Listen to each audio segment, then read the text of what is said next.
Welcome to Pages from History.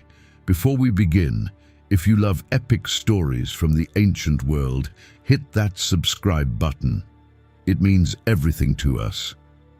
Today's story is called How 500 Spaniards Destroyed the Aztec Empire in Just 2 Years.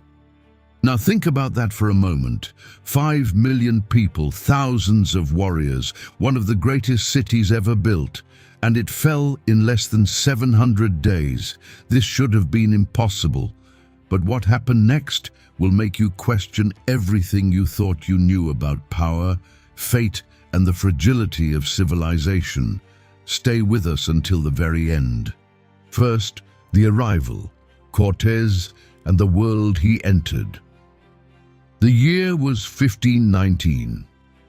On the eastern shores of a land that Europeans had only recently begun to hear about, 11 ships appeared on the horizon.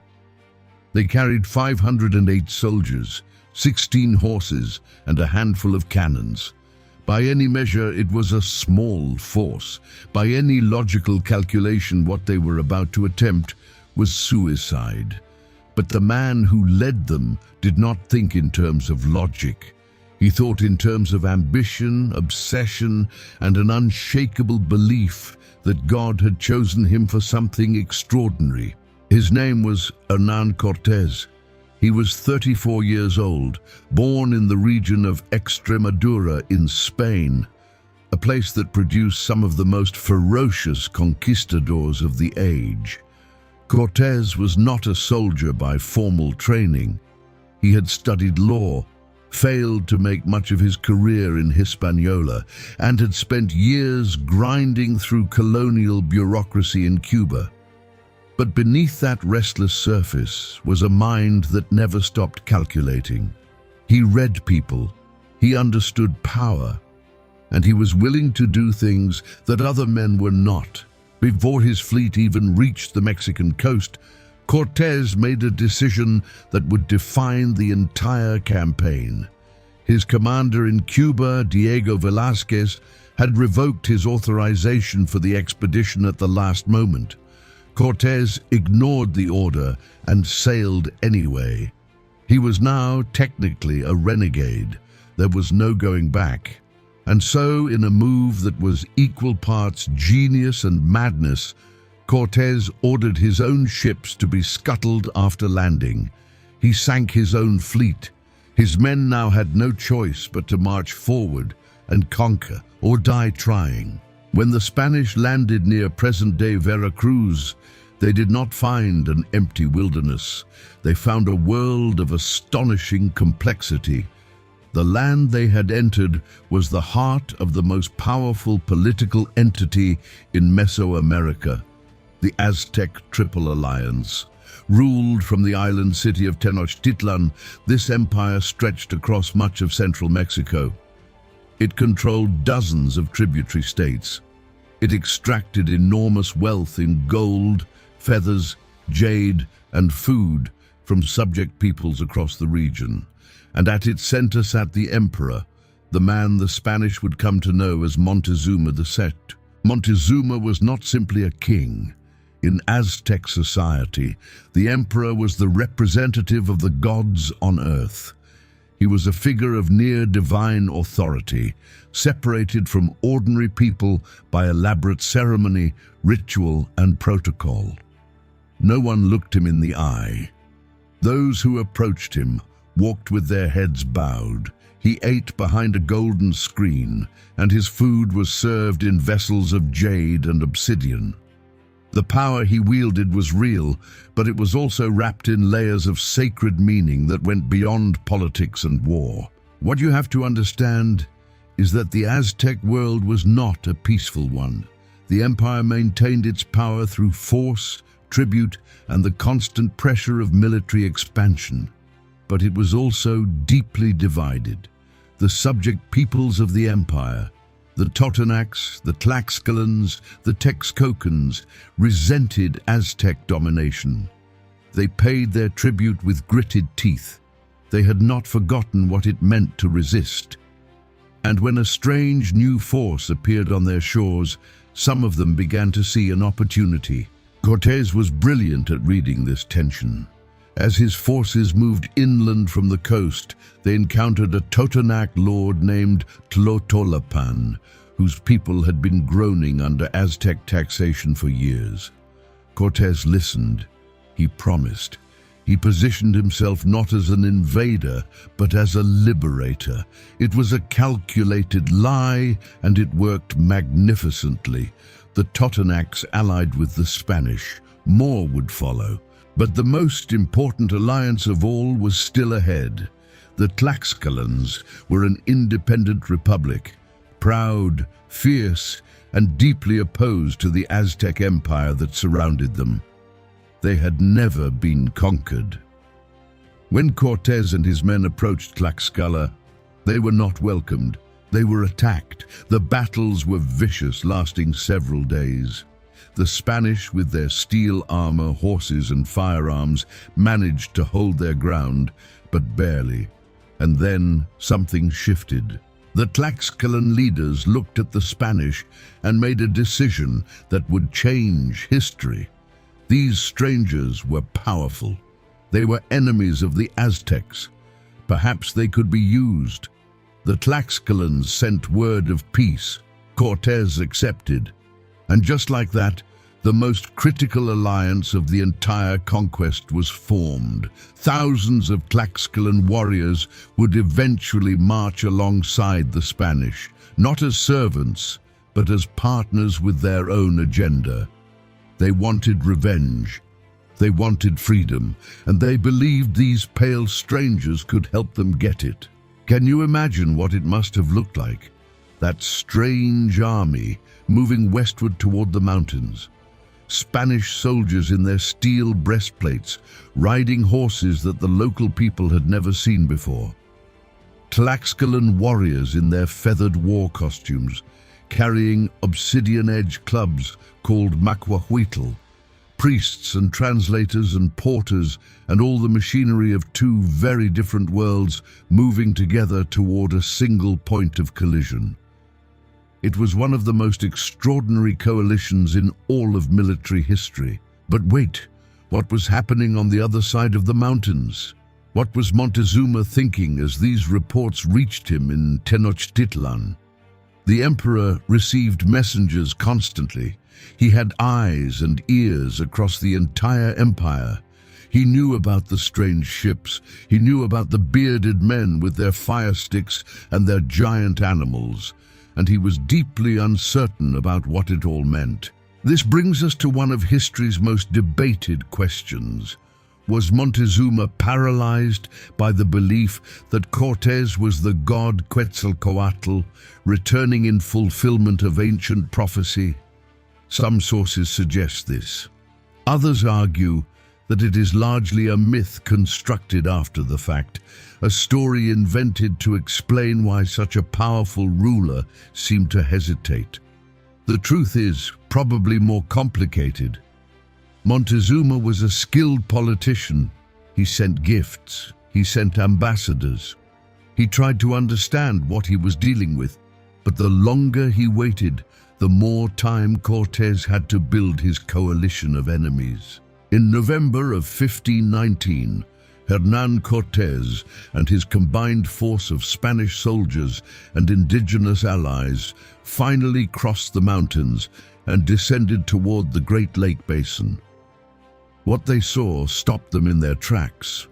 There, rising from the shimmering waters of Lake Texcoco, was Tenochtitlan. It was not a town. It was not a city like any European city they had ever known. It was a miracle of engineering and human ambition. Causeways stretched across the water like arms reaching out to embrace the shore. Temples rose in staircase tiers toward the sky. Canoes covered the surface of the lake like a great fleet of insects. The markets were louder and more magnificent than anything in Spain. The population was somewhere between 200,000 and 300,000 people, making it one of the largest cities on earth at that time. The soldiers were silent. One of them, a man named Bernal Diaz del Castillo, who would later write a famous account of the conquest, said that they did not know whether what they were seeing was real. He wrote that it looked like the enchanted things in the Book of Amadis. That is what they saw, a city so magnificent it seemed impossible. And Montezuma came out to meet them. He walked across the great causeway with his lords around him, and he and Cortés exchanged greetings through the translator Malinche, a remarkable indigenous woman without whom the entire conquest would have been impossible. She spoke Nahuatl and Maya and learned Spanish with extraordinary speed. She understood the politics of both worlds. History has debated her role endlessly. Was she a traitor, a survivor, a power in her own right? What is certain is that she was essential. Montezuma allowed the Spanish into his city. He gave them a palace to stay in. He received them with gifts of gold and feathers. And Cortés, who was never content with what he was given, looked around at that golden city and began to plan how to take it. But then disaster struck. Not in Tenochtitlan, but behind them on the coast. Velázquez, the governor of Cuba, who had originally dispatched and then cancelled the expedition, had sent a new force to Mexico to arrest Cortés. 19 ships, 900 soldiers. Cortés had to move fast. He left a small garrison in Tenochtitlan under a lieutenant named Pedro de Alvarado, and he marched his men back to the coast. What happened in his absence would change everything.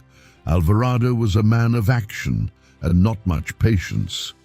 During one of the great Aztec festivals, a sacred ceremony in which the city's warriors gathered unarmed to dance and pray, Alvarado ordered an attack. His soldiers surrounded the ceremonial courtyard and massacred the participants. Hundreds were killed. The blood ran across the stone floors of the sacred precinct. The city erupted. Tenochtitlan had been tense, but it had been controllable. After the massacre, it was a volcano. The Aztec warriors took up arms. The Spanish garrison barricaded itself inside the palace.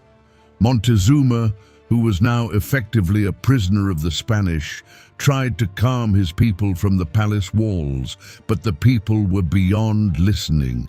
They threw stones. The emperor was struck. Within days, he was dead.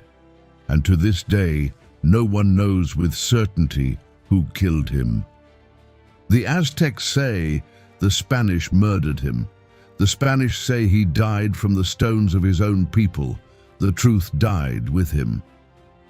When Cortés returned from the coast, having neutralized the rival force through a combination of surprise attack and negotiation, he found Tenochtitlan in open revolt.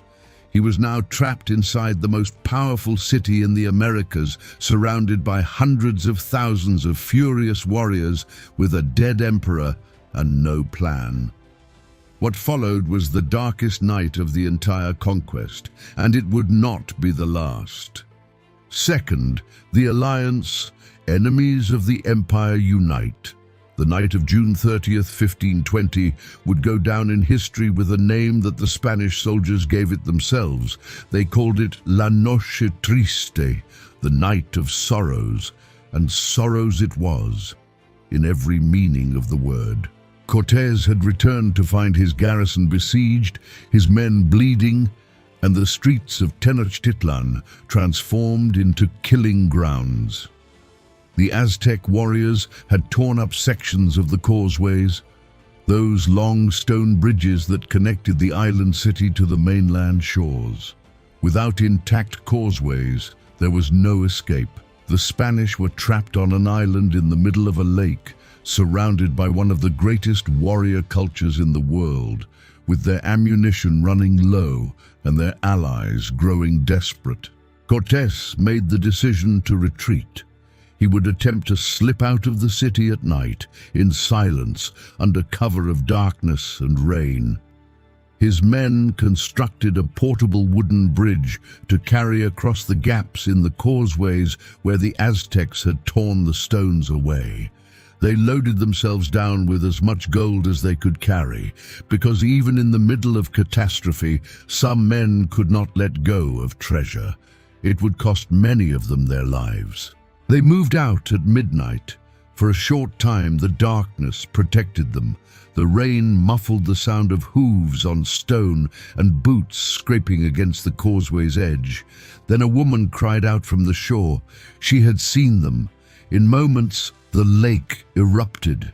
Aztec war canoes appeared from every direction, paddling fast through the dark water. Warriors crowded the causeway behind the retreating Spanish. The wooden portable bridge became jammed and could not be moved. Men fell into the water, dragged down by the weight of gold they refused to abandon. Horses screamed. Soldiers were pulled from the causeway and taken alive to be sacrificed later on the temple steps. The Spanish and their Tlaxcalan allies fought and scrambled and died their way across that broken causeway in the darkness and the rain. By the time they reached the mainland, somewhere between 400 and 800 Spanish soldiers were dead, along with thousands of their Tlaxcalan allies. Nearly all the artillery was gone. Much of the gold had sunk to the bottom of the lake. Cortés, according to the famous story, sat beneath a great tree on the shores of Lake Texcoco and wept. But here is something that separates great commanders from ordinary ones. Cortés wept, and then he stood up. He counted his surviving men. He assessed his weapons. He looked at the Tlaxcalan warriors beside him, and he began to plan again. The retreat to Tlaxcala was brutal. The Spanish were exhausted, wounded, and demoralized. The Aztecs pursued them. At a place called Otumba, the retreating force was intercepted by a vast Aztec army. By any calculation, this should have been the end. The Spanish were outnumbered by a massive margin. Their horses were worn down. Their soldiers were barely standing.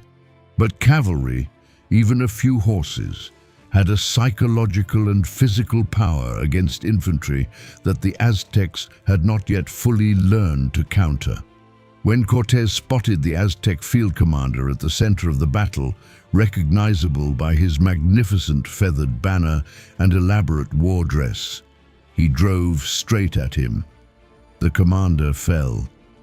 In the Aztec military tradition, the loss of the field commander's banner was a signal to break formation.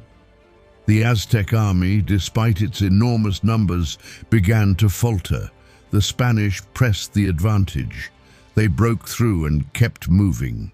They reached Tlaxcala alive, and the Tlaxcalans, who had every reason to abandon these battered strangers who had just lost an empire's capital city, made a decision that sealed the fate of the Aztec world.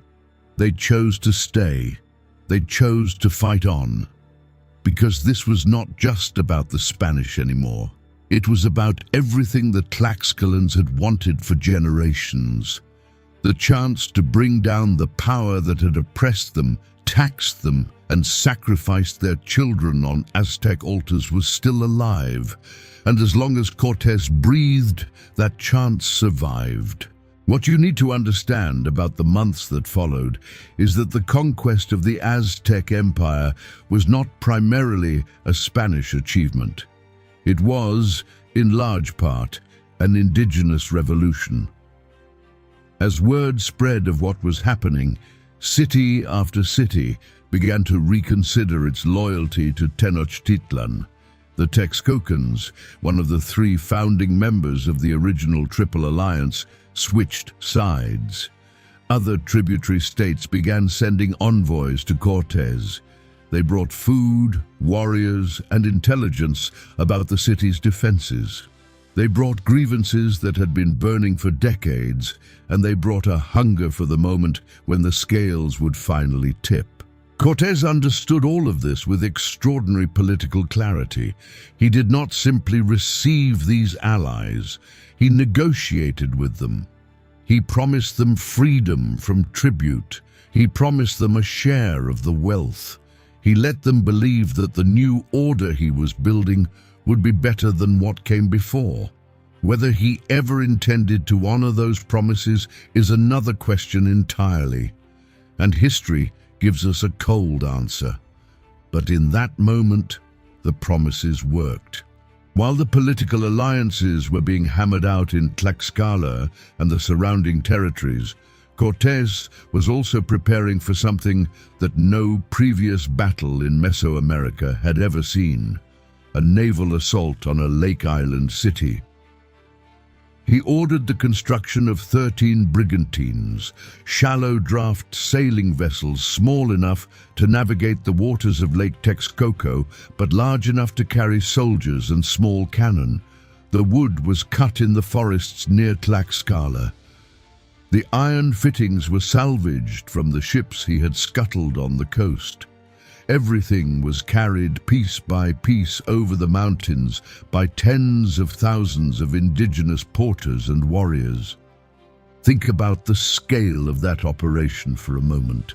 13 ships, disassembled into parts, carried across mountain passes to be reassembled on the shores of an inland lake, all while fighting an ongoing guerrilla war against Aztec forces who knew exactly what was being planned. It was one of the most audacious logistical feats in the history of warfare, and it was made possible entirely by the Tlaxcalan alliance. But something else was happening in Tenochtitlan during these months of preparation, something invisible, something that no warrior, no fortification, and no military strategy could stop. When the Spanish ships had first landed on the Mexican coast, they had carried more than soldiers and steel. They had carried disease. Smallpox, unknown in the Americas before European contact, had come ashore with the men. It spread slowly at first, moving from village to village along the trade routes that connected all of Mesoamerica. The Aztecs had no immunity. Their bodies had never encountered anything like it.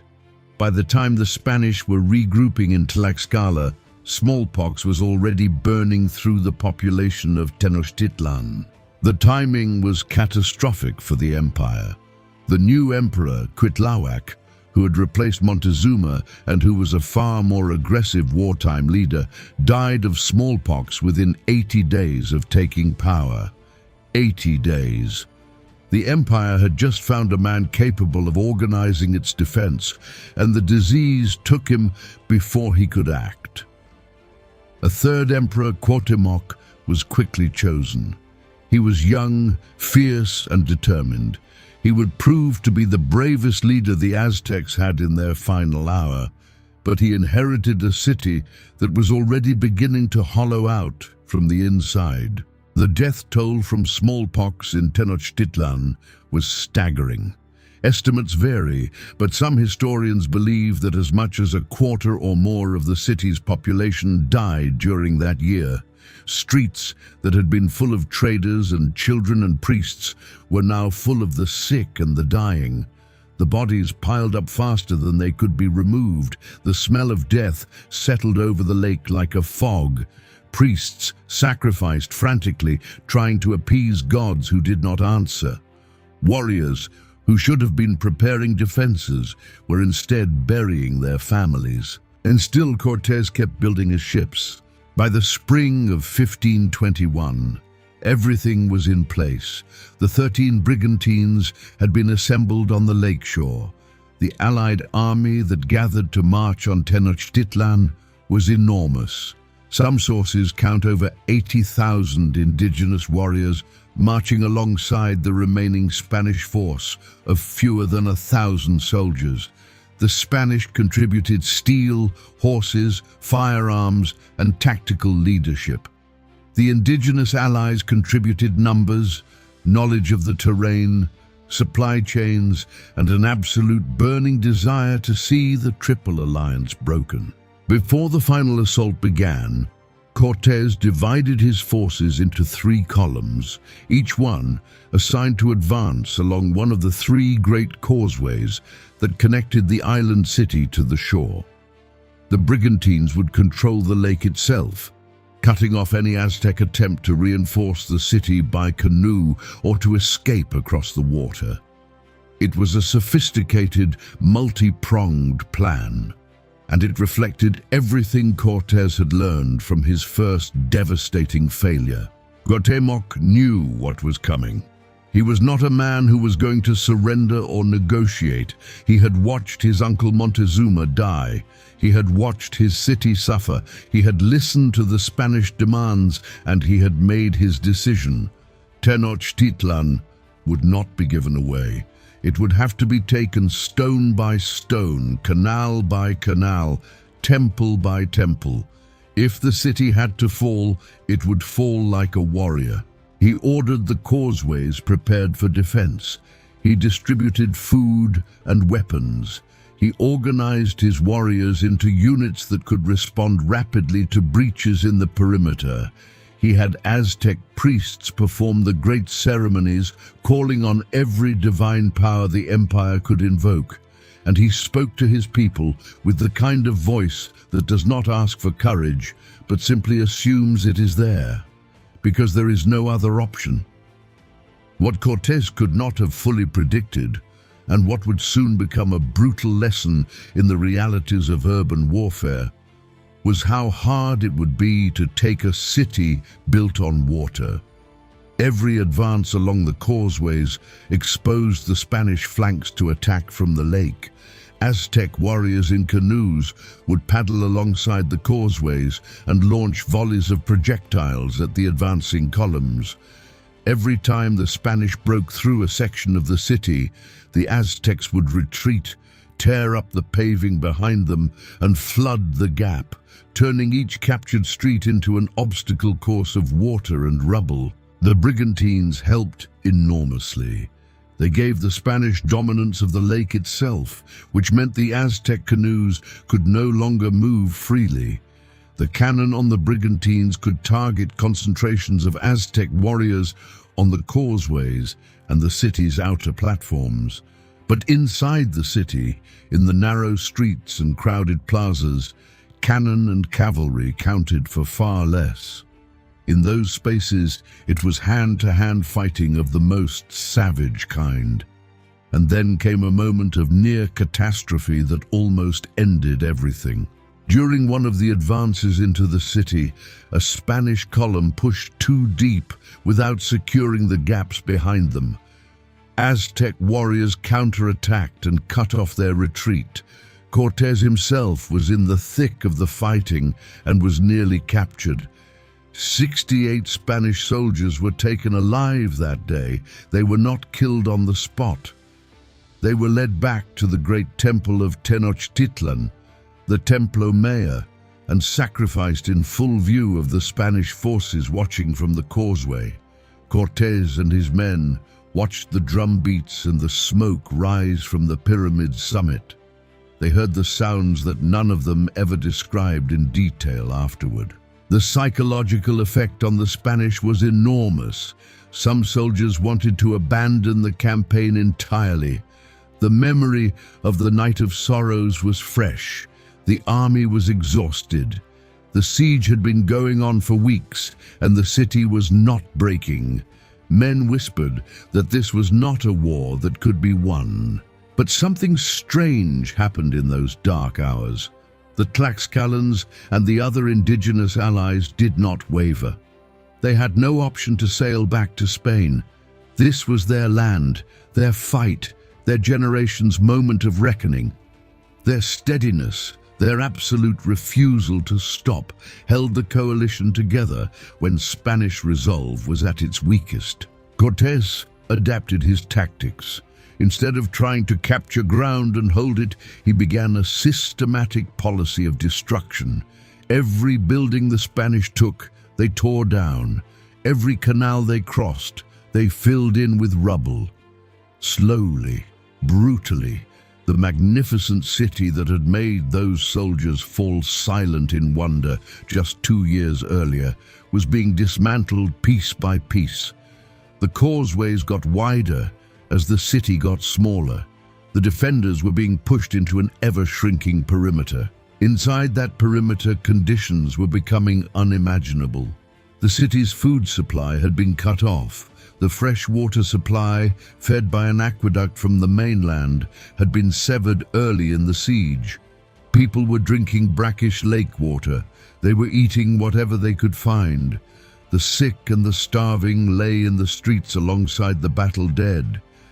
Priests still performed ceremonies. Drums still beat from the remaining temples. Cuauhtémoc still commanded. But the city was dying, and yet it did not surrender. Week after week, the fighting continued. The brigantines patrolled the lake. The Allied columns pushed deeper into the ruins. Cuauhtémoc reorganized his diminishing forces again and again, launching surprise counterattacks that inflicted real casualties on the besieging army. He sent warriors in canoes to slip through the brigantine patrols under cover of darkness, bringing back desperately needed supplies. He used every resource and every trick available to a commander who knew he was being slowly destroyed, but refused to accept it. What must it have been like inside those final streets? Warriors defending positions made of rubble and fallen temples. Children and elders crowded together in whatever shelter remained. Priests praying in voices growing hoarser by the day. Smoke rising from what had once been the most beautiful city in the Americas. The smell of death and fire and lake water mixing in the summer heat. And over all of it, the sound of the drums, still beating, still calling, still defiant. The world that the Aztecs had built over generations was ending, and they knew it, and they fought anyway. Third, the siege, the last days of Tenochtitlan. By the time August of 1521 arrived, Tenochtitlan was no longer a city. It was a graveyard with walls. The magnificent causeways that had once carried merchants and pilgrims and diplomats were now rubble-choked killing grounds. The great marketplace of Tlatelolco, once the beating commercial heart of the empire, where tens of thousands of people traded gold and jade and cacao and feathers every single day, was silent. The temples that had defined the skyline for generations were broken or burning, and somewhere in the shrinking ruins of what had been the greatest city in the Americas, Emperor Cuauhtémoc was still fighting. The siege had now lasted more than 70 days.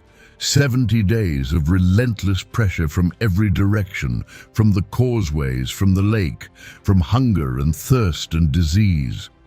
The Aztec population had been reduced to a fraction of what it had been. Historians estimate that by the final weeks of the siege, somewhere between 100,000 and 200,000 people had died inside the city.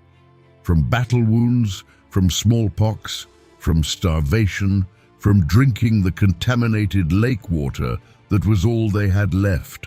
The streets were so filled with bodies that the defenders had begun to stack them like building material, using the dead to form barricades.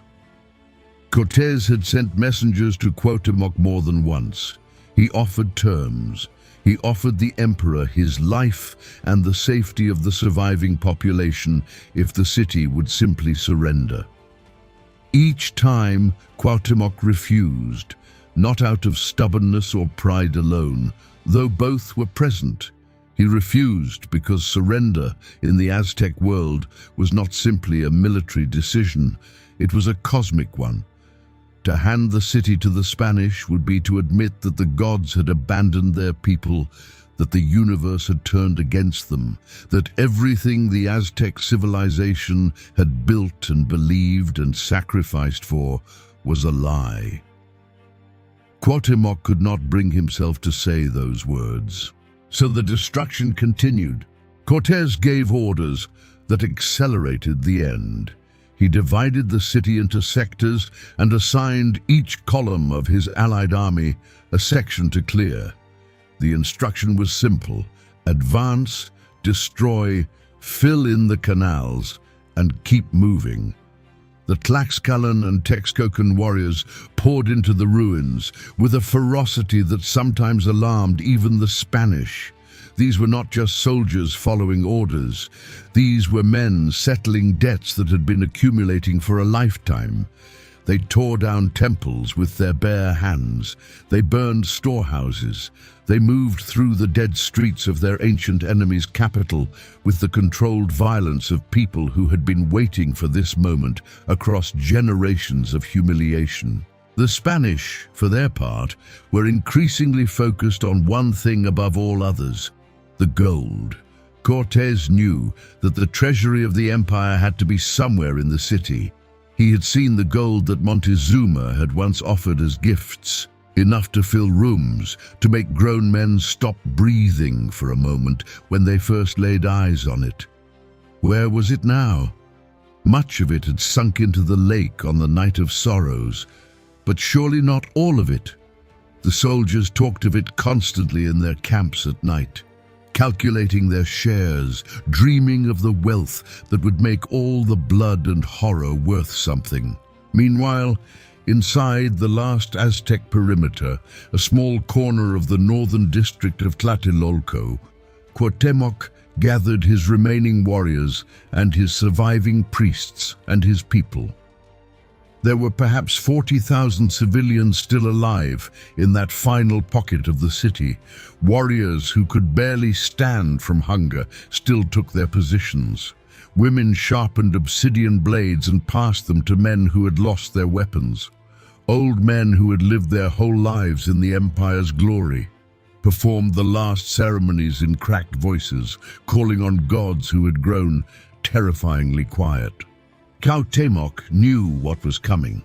He knew there was no possibility of breaking through the Allied cordon. He knew the brigantines controlled the lake completely. He knew the food was gone. He knew the water was poison. He knew that his warriors, no matter how brave, were fighting on nothing: no sleep, no food, no medicine, no relief. And still he would not speak the word that would end it. On the 13th day of August, 1521, Cuauhtémoc made one last attempt.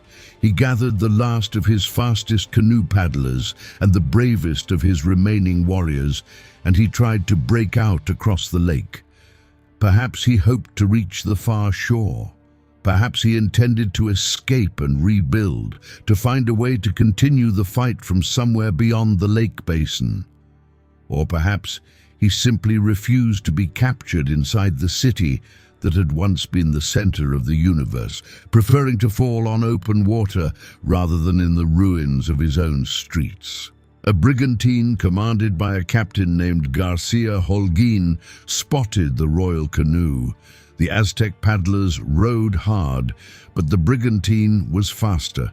It drew alongside. Cuauhtémoc stood up in the canoe. He did not try to run. He did not try to hide. He straightened his back, looked at the Spanish captain, and according to the accounts that survive, he placed his hand on the dagger at his belt and told Holguin to kill him with it, because he had done everything a man could do to defend his city, and he had failed. Holguin did not kill him. He took him to Cortés. The meeting between Cortés and Cuauhtémoc is one of the most haunting moments in all of the conquest.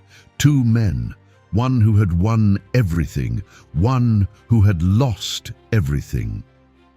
Cuauhtémoc stood before Cortés and said, through the translator Malinche, as always, something that has been remembered for 500 years. He said that he had done everything a great lord could do to defend himself and his people. He had not fled. He had not surrendered willingly. He had been taken by force.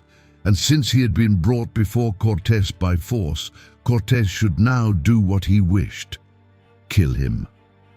Whatever Cortés decided would be acceptable, because the gods had spoken, and there was nothing left to argue about. Cortés did not kill him. He embraced him. He called him brave. He promised him honor and fair treatment. It was a politician's response, smooth and calculated. Cuauhtémoc, who was 25 years old and had just watched his empire, his city, and his civilization be destroyed, looked at Cortés with eyes that saw through every word of it. History does not record exactly what expression was on his face, but we can imagine. When the last resistance inside the city collapsed on that 13th of August, the Spanish and their allies poured into the final districts. What they found silenced even the most hardened soldiers. The streets were not passable. Bodies lay in heaps so deep that the soldiers had to pick their way through them.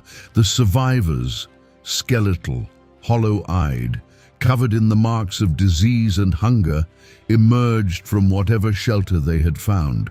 Women covered their faces with their cloaks. Children clung to the dead. The stench was beyond description. Bernal Diaz, who was there and wrote about it later in his old age, said that he could not find the words for what he saw, and he had seen many things in his life. The fall of Tenochtitlan was not the clean, cinematic victory that conquest stories usually tell. It was a catastrophe on a scale that staggered the people who caused it. The city that had made those soldiers stop and stare in silent wonder just 2 years earlier was gone, not damaged, not weakened, gone. The greatest city in the Americas had been reduced to ash and bones and broken stone. Cortés walked through the ruins in silence. Whatever he felt, he did not share it with his men. What he shared instead was orders. The city was to be cleared. The bodies were to be removed. Tenochtitlan would be rebuilt, not as an Aztec city, but as the capital of New Spain. The great temple would be torn down. A cathedral would be built on its stones. The palace of Montezuma would become the governor's residence. The entire geography of power would be inverted and remade in a European image. And the new city rising from the ruins would be called Mexico City.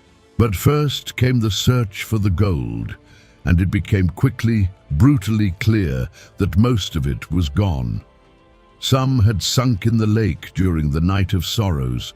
Some had been melted down and hidden or distributed during the siege. Some had simply vanished into the chaos of the final days.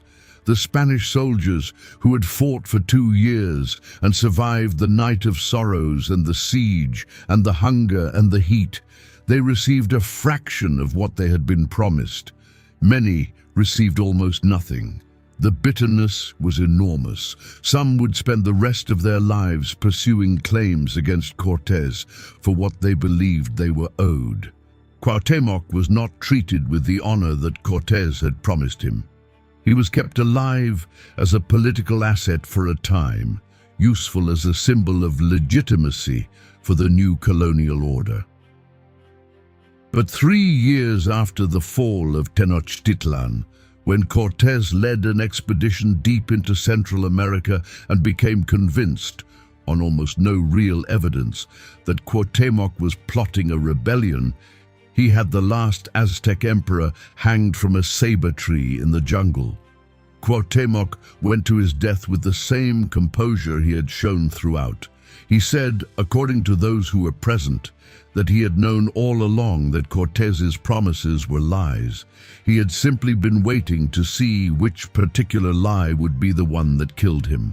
He was 25 years old when he died, the last free ruler of the Aztec world.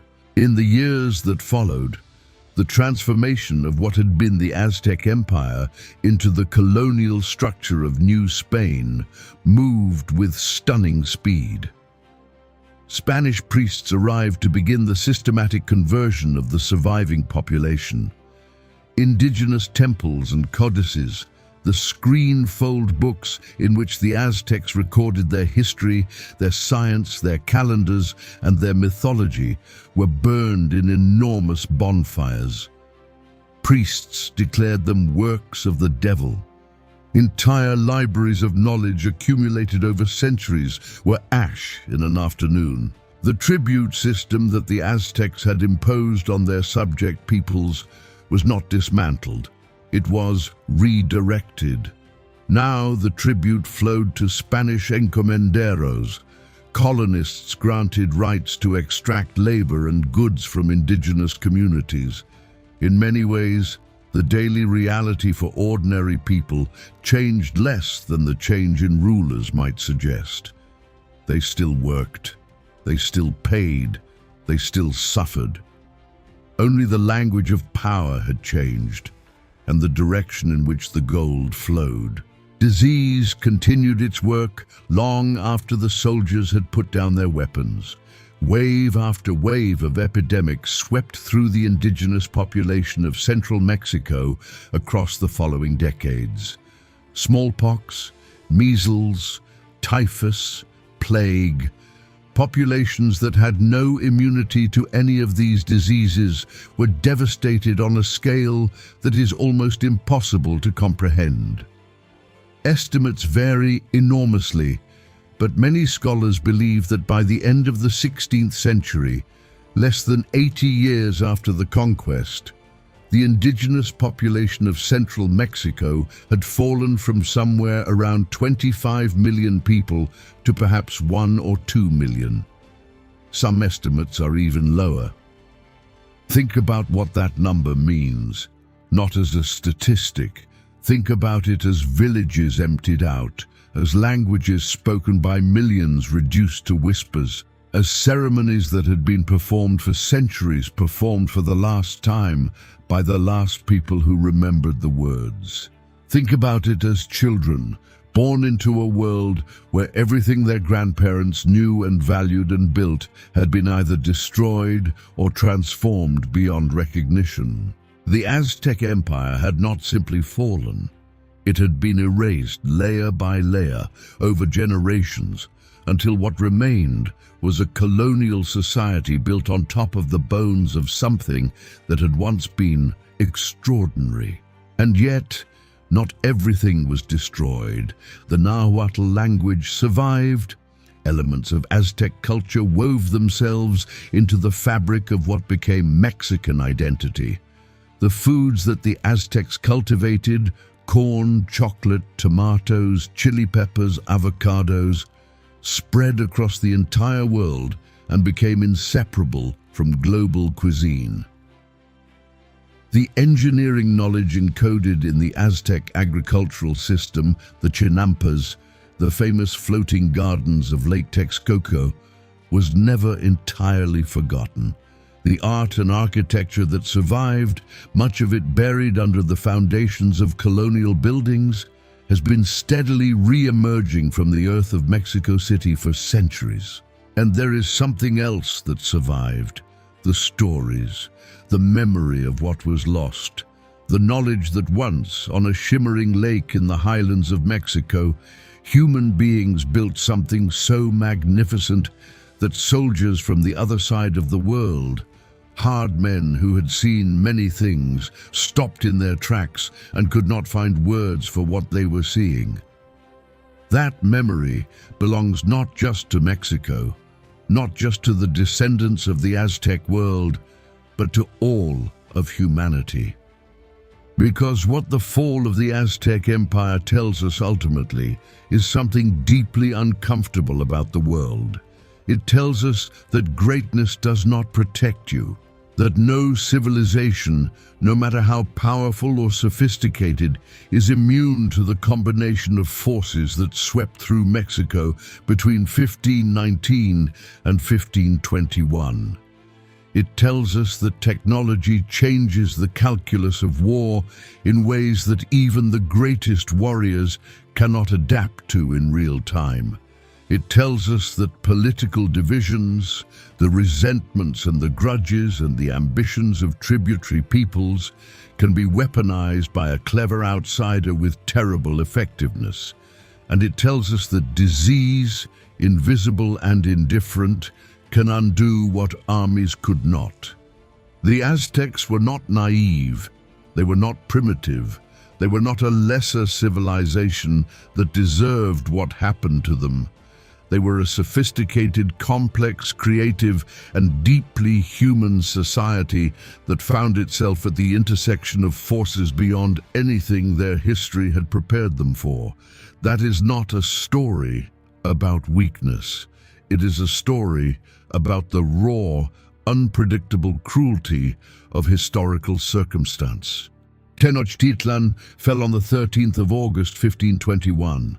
The siege had lasted 75 days.